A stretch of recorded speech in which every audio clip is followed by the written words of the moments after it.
नर्मदे हर प्रभु जी। तो आज है यात्रा का 36 डे और आज है सोमवार और हम रुके हुए हैं कुछ इस प्रकार का आश्रम है और गांव का नाम है गड़ारू। और बता दे आज है सोमवार और आज मेरा 36 डे के साथ ये मेरा 5वां सोमवार है। हमेशा कैलकुलेशन के समय हम सोमवार को ज़्यादा कैलकुलेशन करते हैं कितना सोमवार चल रहा है।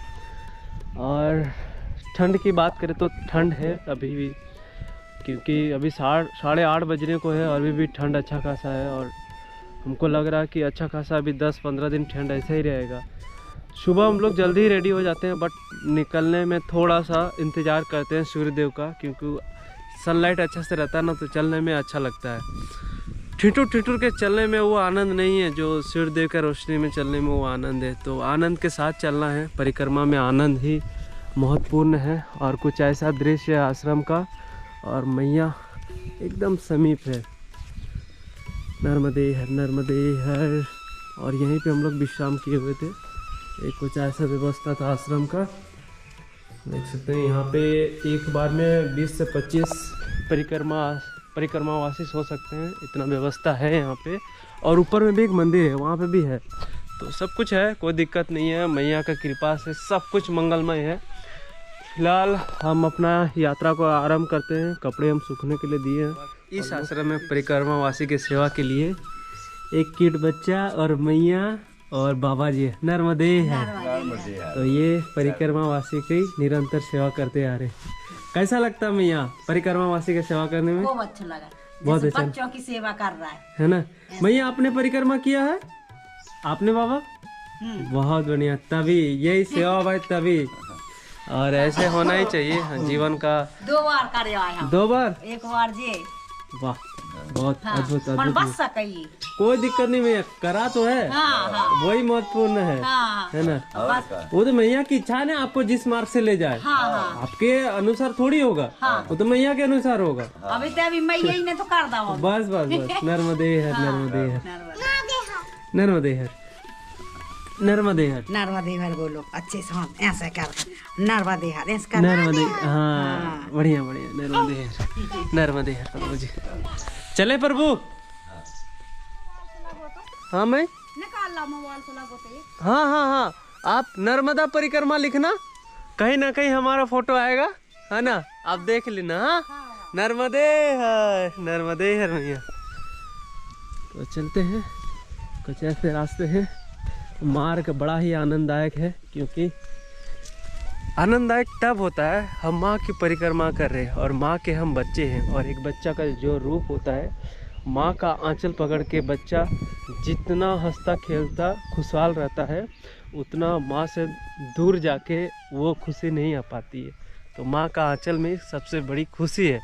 तो माँ का आंचल, बस माँ के साथ परिक्रमा का आनंद। नर्मदे है, माँ का आंचल नहीं छोड़ना है। तभी तो माँ देखते रहेगी हमें और वो देखते रहे, यही चाहते हैं हम। नर्मदे हर।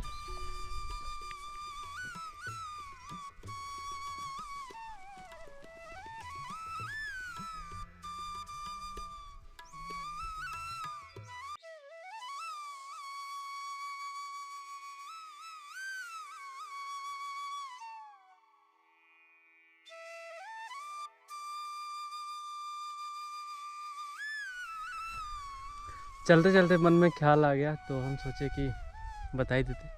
क्या इस जीवन के कुछ पल हम भगवान के भरोसे छोड़ सकते हैं क्या? तो ऐसे हम अपने आप में ही सोच रहे हैं और खुश हो रहे हैं कि ऐसा तो बहुत कम ही इंसान होता है जो भगवान के भरोसे छोड़ देता है। जो हो रहा होने देता है, जो मिल जाता है वही होता है। लेकिन एक परिक्रमा कितना कुछ सिखाती है। मतलब जब से हम स्टार्ट किए, मैया के ऊपर ही छोड़ दिए। मतलब कुछ भी नहीं हमारे पास, खाने का भी हमने कोई सा सोचा ही नहीं है। जो मिल जाएगा वही खाएंगे, बस निरंतर चलते रहना है। और साबुन, तेल, कंघी, मतलब सजने संवरने वाला जो भी काम होता है वो भी नहीं करना है। निरंतर, वो भी भगवान का दिया हुआ पैर है, 2 पैर के सहारे चल रहा है। हम चप्पल भी यूज नहीं कर रहे। मतलब कितना आनंद लग रहा है। एक बार सोचो आप, दूसरों के लिए तो एक होगा अजीब सा रिएक्शन, बट मेरे लिए कि ज़िंदगी का मतलब अहम हिस्सा हम जीने जा रहे हैं। मतलब ये शायद ही कभी आप जी पाएंगे इस तरह से, मतलब बिंदास, खाने का कोई टेंशन नहीं है, 0 पैसा, मतलब बिना पैसे के सरवाइव करना, सब कुछ भगवान के भरोसे छोड़ देना, ना कुछ यूज़ करना, साबुन तेल। आप देखें मेरा शक्ल देखे, लग रहा 35 डेज़ कंप्लीट हो गए, 36 डेज़ चल रहा है, साबुन तेल कंघी वगैरह कुछ भी नहीं है, बालों में जटाएं बनने स्टार्ट हो गया है, बट फ़र्क ही नहीं है। ये होता ना शक्ल सूरत कुछ दिनों का ही मेहमान होता है, टेम्प्रोरी, तो उसमें ज़्यादा नहीं ध्यान देना। जो परमानेंट है वो है तुम्हारा यात्राएं, तुम्हारे किए हुए कार्य, उसी को लेके हम ऊपर की ओर जाना है एक दिन इस संसार को छोड़ के। तो जो हमें उस चीज़ की ओर भागना है। नर्मदे हर किनारे से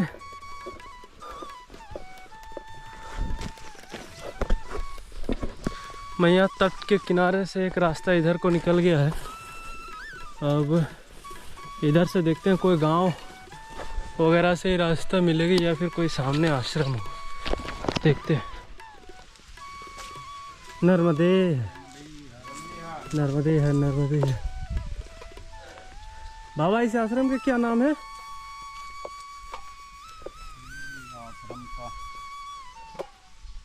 ये कुछ ऐसा आश्रम है, काफ़ी अच्छा। ये सामने पीपल का पेड़ है। हाँ बाबा, आप ही जैसे हम हैं। ओह, परिक्रमा वासी हैं जी। बाबा। आप कहाँ से? हम यहीं नरसिंहपुर। ओह, कब स्टार्ट किए बाबा? हो गए 1.5 महीने। 1.5 महीने। कहाँ से? अमरकंटक से? नहीं, यहाँ लिंगा घाट नीचे। Okay okay. आप देख सकते हो मेरा पैर का किस प्रकार से बुरा हाल हो रखा है, क्योंकि कभी कभी रास्ते ना कीचड़ से होकर गुजरने पड़ते हैं। पानी क्योंकि सिंचाई करते हैं ना, तो ज़मीन गीली हो जाती है, तो चलते हैं तो पूरा इस प्रकार से हो जाता है पैरों का हाल। कुछ ऐसा गांव मिला है परिक्रमा मार्ग में, और 2 बैल। नर्मदे है, नर्मदे है, नर्मदे है, नर्मदे है, नर्मदे है। भैया ये कौन सा गांव है? घाट डूंगर। बढ़िया। ये कुछ ऐसा है दृश्य। ये सीधे परिक्रमा मार्ग है ना? नर्मदे है, नर्मदे, नर्मदे है, नर्मदे, नर्मदे है, नर्मदे है, नर्मदे है, नर्मदे है, नर्मदे है।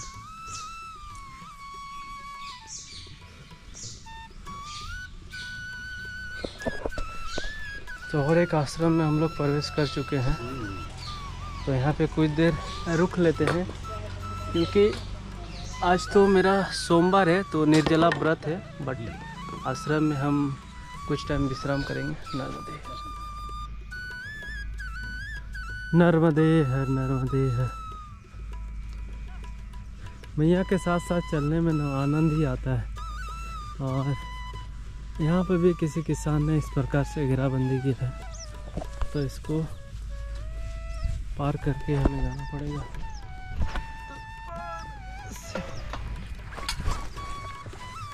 नर्मदे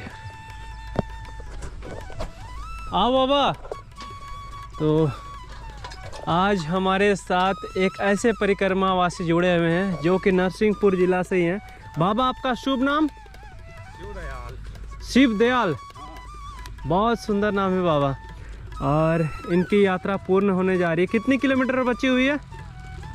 10-12 किलोमीटर। 10 मतलब आज पूरा हो जाएगा? अभी नहीं, आज नहीं। कल 2-3 दिन लग जाएंगे। 2-3 दिन में पूरा हो जाएगा जी। और करीबन इनकी 2 महीने में पूरी हो जा रही है। 2 महीने में क्यों? क्योंकि इन्होंने बहुत ऐसी जगह पे गाड़ी का यूज किया है, तो ये थोड़ा सा तेज़ी है। तो बहुत सारे लोग ऐसे करते हैं, बहुत जगह चलते हैं, बहुत जगह गाड़ी का प्रयोग करते हैं। नर्मदे। जैसा कि आपका परिक्रमा पूरा होने जा रहा है, जी। आपका अनुभव कैसा रहा परिक्रमा में? बढ़िया रहा। बहुत बढ़िया। जी। और वहाँ पे समुद्र में कैसी यात्रा रही? अरे बढ़िया, बहुत बढ़िया। 2 घंटे में पार हो। 2 घंटे में? कितनी पैसा लगी बाबा वहाँ पे? 250 रुपया। 250 रुपया। आनंद आया समुद्र अरे देख के? आनंद का हम तो खड़े खड़े गए थे। खड़े खड़े बोलो, बहुत खड़े आनंद आता है ना बाबा? हाँ जी। बहुत। और कोई दिक्कत परिक्रमा कोई बाबा? दिक्कत नहीं। मैया एकदम, मैया का अरे दर्शन हुआ मैया को मजा ही रहो है ना? अरे दर्शन हुआ मैया का? जी। बोलते हैं कि परिक्रमा के दौरान मैया का एक बार दर्शन होता है। हाँ जी। अब रोज तो हम पर दर्शन ही कर रहे हैं। ये तो दर्शन एक रियल वाला दर्शन वो हुआ था बाबा? नहीं वो तो नहीं हुआ अभी। अच्छा वो कोई नहीं, वो पहचानना पड़ता है। हाँ वो पहचान नहीं पाए। पहचान नहीं पाए आप? होगा तो वो कोई ऐसा इंसिडेंट होता है जिसमें हमें एहसास होता है कि मैया यही थी, तो ऐसे ऐसे रूप में मैया आते हैं। तो उस प्रकार कुछ आपका ऐसे इंसिडेंट हुआ था? ऐसा कुछ नहीं हुआ था? नहीं ओ, समझ में नहीं आई। ओ, या अगर आ भी गई तो अपनी समझ में नहीं आई। अच्छा समझ में नहीं आए। कोई नहीं नर्मदे।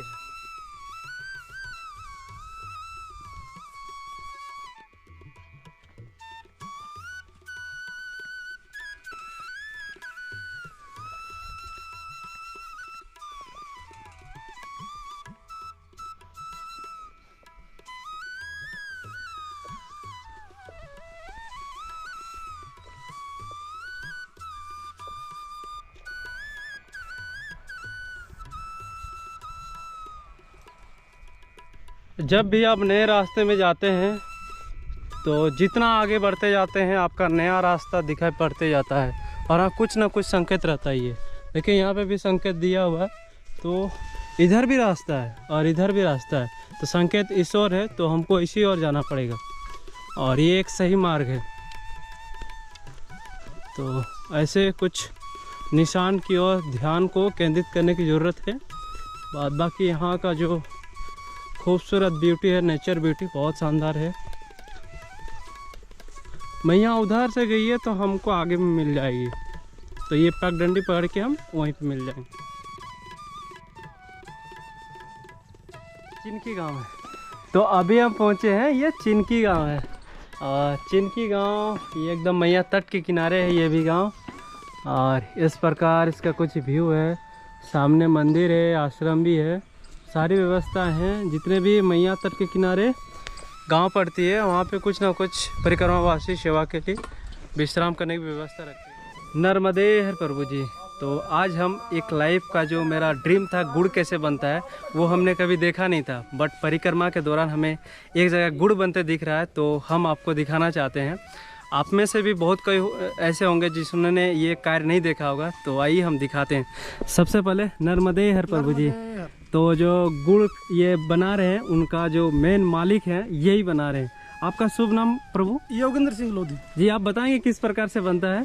गुड़ की प्रोसेसिंग जो होती है वो गन्ने से स्टार्ट होती है। जी जी प्रभु जी। तो ये अपना गन्ना है, यहाँ दिख रहा है सामने। वो पूरा खेती आप ही का है? जी जी मेरा है। तो यहाँ से जो गन्ना कट के आता है उसको मजदूर जो छलाई करते हैं, जी जी जी, और उसको ट्राले में भर के लाते हैं यहीं पे, और यहाँ पे लाते हैं उसको। जी जी। तो ये इसका मशीन है, उसका पेरने वाला यंत्र है जी। तो इससे गन्ना पहले अपने फ्राई करते हैं जी प्रभु। उसका जो छिलका निकलता है तो उसको वहाँ सूखने डालते हैं। अच्छा, सूखने के लिए उधर? सूखने के लिए जी। तो उसमें भी जो प्रोसेसिंग लगती है तो उसको क्या है, धूप में सुखाया जाता है, उसी को फिर जलाया जाता है। जी जी। और ये रस है। जी जी। इससे हाँ, यहाँ से रस निकलता है, तो वहाँ मशीन चलता है, सीधे कतारी से इधर रस निकल यहाँ जाता से है। रस निकलता है, जिसमें रस आ जाता है। जी जी। उसके बाद ये कढ़ाई में रस आ जाता है, ये पाइप के द्वारा ना? पाइप के द्वारा यहाँ से जो ये रस कढ़ाई जाता है में। कढ़ाई में। जी जी। उसके बाद उसकी यहाँ से जो प्रोसेसिंग स्टार्ट होती है तो यहाँ से पहले कच्चा रस रहता है जी। ये कच्चा रस? जी जी। तो यहाँ से क्या होता है, इसमें गर्म हो जाता है। जी जी। चौथी कढ़ाई में गर्म होता है, देखना। हाँ हाँ। उसके बाद ये तीसरी कढ़ाई में जाता है। जी जी। उसका क्या है, उसका मेल निकाला जाता है। जी, गंदगी? जी, गंदगी। जी। उसको निकालने के लिए, इसकी गंदगी निकालने के लिए इसकी प्रोसेसिंग में जी भिंडी का इस्तेमाल करते हैं। ये भिंडी? जी, ये नेचुरल है भिंडी। वो छेच के इसको, हाँ, जो उसका उसको इसका रस निकाल के कुचल के इसको पानी में मिला के इसमें डाला जाता है जी, ताकि इसका गंदगी निकल जाए। गंदगी निकल जाए। तो गंदगी को या इस ड्रम में इकट्ठा कर देते हैं यहाँ पे ना? जी। उसके बाद उसकी प्रोसेसिंग आगे निकलती है तो यहाँ से रस साफ हो गए, जी जी। तीसरी कढ़ाई में जाता है। जी प्रभु। उसके बाद और उसको और साफ करेंगे। जी जी। साफ करके फिर जाता है चौथी कढ़ाई में। चौथी कढ़ाई में। उसके बाद वहाँ से जो आग जलती है जी जी, तो उसके माध्यम से चौथी कढ़ाई से, ये फाइनल टच है? हाँ ना। यहाँ से क्या होता है, फिर यहाँ से जो धुकाई जलती है, वो जो आग जलती है ना, यहाँ से जो प्रोसेसिंग होती है। एक आग वाला आप दिखा देंगे, एक अंदर जाके प्रभु जी आप कैमरा लेके जाइए ना। नर्मदे है ये, यहाँ पे आप देख सकते हैं जला रही है, सूखी वाली है, मक्के की कुछ सूखी डाली, ये पूरा आग लगा हुआ है। हम दिखाते हैं, ये कुछ इस प्रकार से भट्टी में आग जल रहा है और इसका प्रोसीजर इस प्रकार से होता है। ये फाइनल टच है और यहाँ से निकाल के सीधे वहाँ पर सीधे वहाँ पे गंड में चला जाता है। ओके, यहाँ पे ये यहाँ पे कुछ सिस्टम बनाया गया है, तो वहाँ पे डालते तो यहाँ पे ले आते हैं ना, गर्मा गर्म हो जाता है, फिर गर्म हो जाता है, फिर लगभग इसमें आधा घंटा लगता है। आधा घंटा ठंडी होने में, उसको ठंडा करके और इसमें जो ड्रम रहते हैं छोटे छोटे, इसमें भर दिया जाता है। जी जी। उसके बाद उसको स्टॉक करके बाजार पहुंचा दिया बाजार। ये एक कितने की आती है बाबा? ये लगभग 10 किलो के ऊपर है। 10 किलो। और कितने प्राइस होगी? अभी तो मार्केट रेट 3032 रुपए चल रहा है। 3032। इसमें केमिकल प्रोसेस तो नहीं है आपका? कोई प्रकार का केमिकल डालते ही नहीं, प्योर नेचुरल, प्योर नेचुरल। मतलब जैसे प्रक्रिया जितने भी यहाँ पे भट्टी चलती है देहात में, जी जी, टोटल पूरी बिल्कुल नेचुरली, नेचुरली, उसमें कोई केमिकल इस्तेमाल नहीं। और गुड़ के बारे में कुछ कहना चाहेंगे? गुड़ तो भगवान का भोग है, हाँ। प्रसाद के रूप में भी ग्रहण करो, सब कुछ करो। लेकिन हमने देखा है इधर, कल भी हम गुड़ का जलेबी खाए थे, इधर गुड़ का ही ज्यादा यूज करते हैं। हाँ, बहुत ज्यादा। अब यहाँ क्या है कि मध्य प्रदेश में लगभग जी करेली है, करेली हमारा जो मुख्य मंडी है, तो करेली का जो गुड़ है और गाडरवारा की दाल, ये यहाँ पे प्रसिद्ध है। आपका मुंबई से लेके आप कहीं भी जो नेचुरली है वहाँ पे मान के चलने, आप करेली की गुड़ हो गया और गाडरवारा की दाल, यहाँ मध्य प्रदेश में प्रसिद्ध है, नरसिंहपुर जिला जी। बहुत बहुत। और हम आपसे कहना भी चाहेंगे, जितना हो सके अगर मीठा खाना ही है तो गुड़ का सेवन करें। गुड़ में अगर केमिकल प्रोसेस होता भी होगा, अगर कोई करते भी हो ना, तो बहुत कम, उससे आपको नुकसान नहीं होगा। लेकिन चीनी में ना बहुत ज्यादा केमिकल नुकसान है, गुड़ में कोई नुकसान नहीं, उसमें बहुत केमिकल प्रोसेस है, नेचुरली रहता है, उसमें कोई परेशानी नहीं रहती और बढ़िया, सब खा सकते हैं, बच्चे बूढ़े सब खाते हैं। और गुड़ हमें, ये आप देखते हैं बाबा ने हमें ये प्लास्टिक में दे दिया है गुड़। तो अभी तो मेरा व्रत है, तो हम शाम को ही खाएंगे सूर्यास्त होने के बाद। जी, नर्मदे। काफी अच्छा लगा बाबा, आप लोगों से मिलकर काफी आनंद आया। नर्मदे हर। कुछ इस प्रकार से आप देख सकते हैं, इन लोग सुखा रहे हैं, इसको जलाने के काम में लाए जाएंगे ना जी। नर्मदे हर। ये पूरा सिस्टम है इस प्रकार से। अभी क्या धूप तेज नहीं निकल रही, तो ये सूख नहीं पा रहा है ठीक से। हाँ। तो ये मक्के का जो छिलका है उसको जला रहे हैं जी। नर्मदे नर्मदे।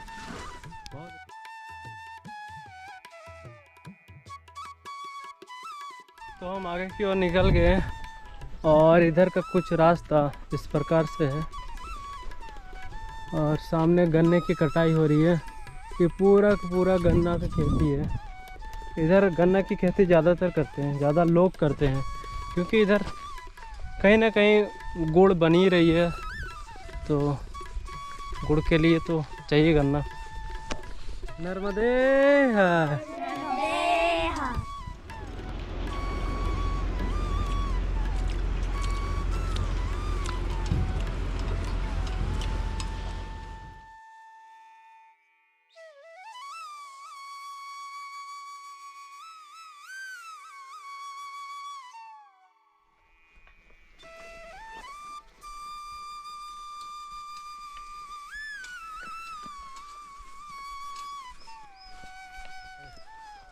मैया का दर्शन हो गया फिर से। और आज सच बताओ तो आपको मेरे चेहरे से पता चल ही जा रहा, ज़्यादा बोलने की ज़रूरत नहीं है। मुझे ज़्यादा आज बोलने का मन नहीं कर रहा, क्योंकि पूरा गला सूखा हुआ है।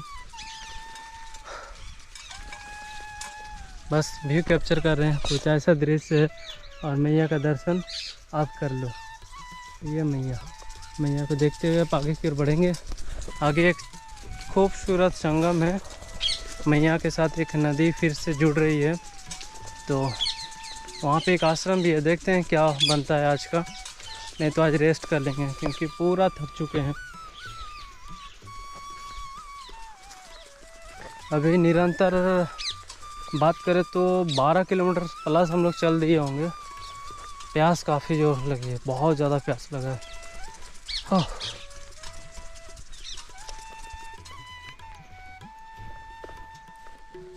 थोड़ा सा यहाँ पे विश्राम कर लेते हैं, क्योंकि काफ़ी थक गए हैं। थोड़ा सा विश्राम करेंगे तो एनर्जी बूस्ट होगी बैठने से।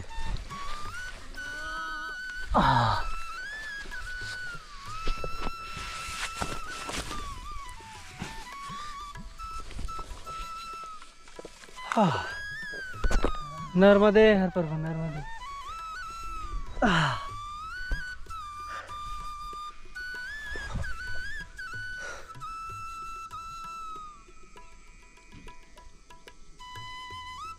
काफ़ी आनंद आ रहा प्रभु, बहुत आनंद। वो थकने के बाद ऐसे धरती माँ की गोद में लेटने का जो आनंद है ना, अद्भुत है। नर्मदे। थोड़ा देर मैया तट पे आराम किए तो बहुत ही आनंद आया। करीबन आधा घंटा सो गए हम। अभी थोड़ा एनर्जेटिक फील आ रहा। अब हम आगे की दूरी तय करने में आसानी हो जाएगी। कुछ ऐसा मार्ग है, बहुत ही अच्छा है। मौसम पूरा गिरा हुआ है, आप देख सकते हैं। पूरा बादल छाया हुआ है, सूर्य की रोशनी गायब हो चुकी है अभी, क्योंकि बादल चारों तरफ छाया हुआ है तो सूर्य की रोशनी आ नहीं पा रही है। इस कारण थोड़ा सा ठंड लग रहा है। जिस संगम की बात कर रहे थे उस संगम तक हम पहुंच चुके हैं और हमारे प्रभु जी हमारे से भी पहले पहुंचे। क्या हुआ प्रभु जी, आपने ब्रेक लगा दिया? नहीं, वो पानी गहरा है। अच्छा, किसी ने बताया बहुत आगे से जाके पार करना होगा, और वहाँ भी कितना पानी है उस बात की कोई गारंटी नहीं है। ऐसा बोल रहे हैं? और यहाँ तो बहुत पानी है, बहुत गहरा। कितना गहरा है? छाती क्या? तो हम लोग कैसे पार होना पड़ेगा? यार प्रभु जी यहाँ पे तो कंफ्यूज हो गए हैं, है ना। अब देखो ये है, काफ़ी चौड़ी है, तैर के तो पार हो सकते हैं, लेकिन अपना बस्ता कैसे पार होगा, है ना। कंबल भी तो भींगेगा। खैर वो तो हम हो जाएंगे, फिर आपका भी तो है। ऐसे बोल रहे हैं? वही ऑप्शन है, और कोई ऑप्शन नहीं है। नाव से ना। नर्मदे हर नर्मदे। तभी दो बाबा बोल रहे थे हमें वहाँ शुरू में ही गांव पे, उधर से जाओ बोल के, लेकिन ये बताया नहीं कि यहाँ पे नाव वाला कुछ सीन है बोल के। होने से तो उधर से ही आते हैं, है ना। नदी बहुत दूर से आ रही है, बहुत दूर से आ रही है ना, वही तो। आस पास कोई ब्रिज नहीं है। हाँ। लेकिन हाँ ये है कि अगर आगे जाओगे तो पानी कम मिलेगा। कितना कम मिलेगा और कितना आगे जाना पड़ेगा, किन्हीं को पूछते हैं यहाँ के लोकल, मैंने पूछा। क्या बोले? खंबा के पास जाओगे, खंबा के ऊपर टावर। उधर में पानी जो है वो कम मिलेगा, तो उधर से घूम के इधर ही आना पड़ेगा, रास्ता इधर ही है। अच्छा, नर्मदे नर्मदे। समस्या बड़ी हो चुकी है हमारी, और देखना पड़ेगा, कुछ ना कुछ इंतजाम करना पड़ेगा हमें।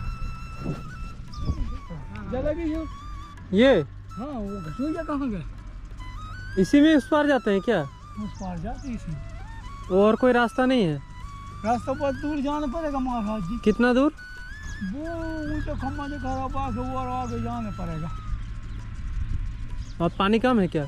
वहाँ पानी कम, यहाँ तो ज़्यादा। अब यहीं सही से उतर रहे सब जने परिक्रमा वासी, सभी इधर से जाते हैं नाव से? हाँ, नाव से उतर जाते हैं। हाँ तो ठीक है, नाव से चल रहे हैं। कौन जिला से चलो हो महाराज जी?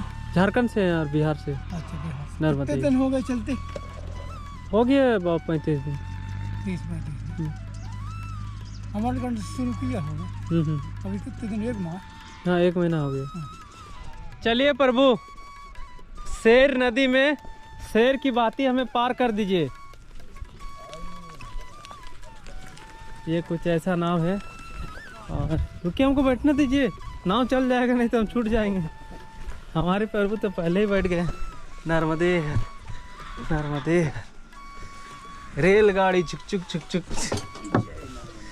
नर्मदे हर नर्मदे। चलिए नाव चलाइए। नर्मदे हर नर्मदे हर। आप सभी परिक्रमावासी को पार करते हैं प्रभु? वाह, परिक्रमावासियों को भी, अनाथ दूसरों को भी, सबको ना। सबको। बहुत बढ़िया। ये कुछ ऐसा है, ये शेर नदी है। शेर नदी को भी नाव से हम लोग क्रॉस करेंगे और उस पार जाएंगे। नर्मदे हर नर्मदे हर।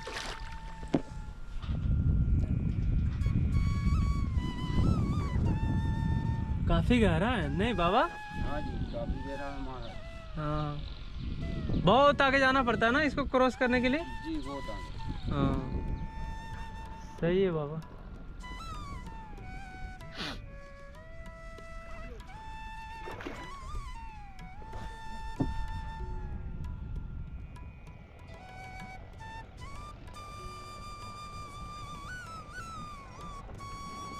चलिए। नर्मदे है, नर्मदे है।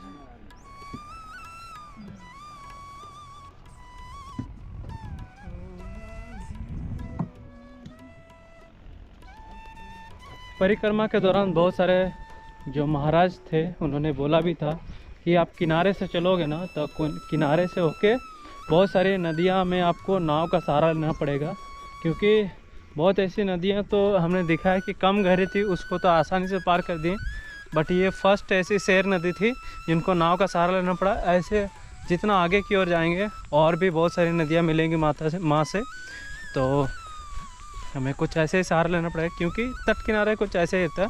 बाद बाकी सड़क मार्ग से जो आते हैं वो तो पुल बना हुआ है, तो उसको कोई दिक्कत उतना नहीं होती।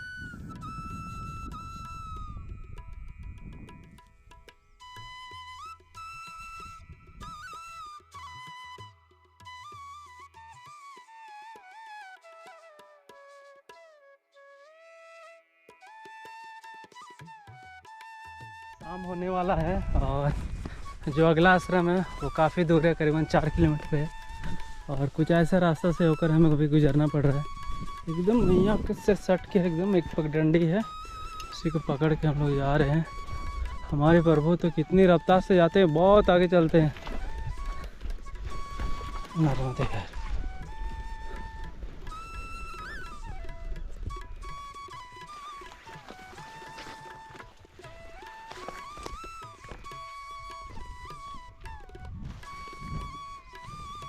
तो हम आश्रम में पहुंच गए हैं और कुछ मेन एंट्रेंस इस प्रकार से है। ये है देवश्री दत्ता जी आश्रम है और ये है खामघाट पे है सत्यधारा, और कुछ ऐसा आश्रम का दृश्य, और इधर गांव पड़ जाता है और गांव का कुछ व्यू है, और सामने पे ही मैया एकदम सामने पे। तो आइए इसका अंदर का कुछ व्यू दिखाते हैं आश्रम का। कुछ ऐसा दिखता है दृश्य। नर्मदे है, और आज यहाँ पे बहुत सारे परिक्रमावासी भी आए हुए हैं।